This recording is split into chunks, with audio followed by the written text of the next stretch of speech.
الصابرين والصادقين والقانتين والمنفقين والمستغفرين بالأسحار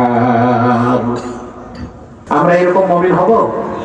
উঠতে বসতে চলতে ফিরতে নামাজের আগে পরে ঘুমাতে গেলে ঘুম থেকে উঠে সব সময় ক্ষমা চাইব যত ক্ষমা চাইব আল্লাহর তত বেশি নৈকট্য পাবো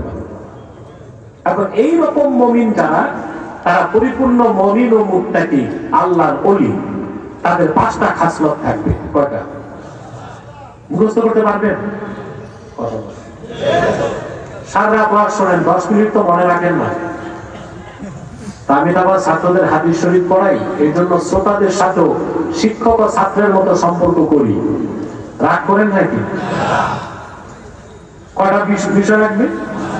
5টা খাসলত যদি নিজের মধ্যে আনতে পারেন মৃত্যুর আগে আল্লাহর ওলি হয়ে মরতে পারবেন আল্লাহর ওলি হবেন তারপর বেহেশত দেখতে দেখতে মারা যাবেন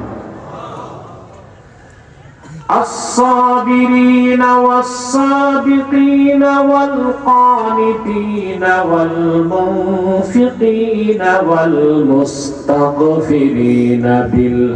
بالأسحار سبحان الله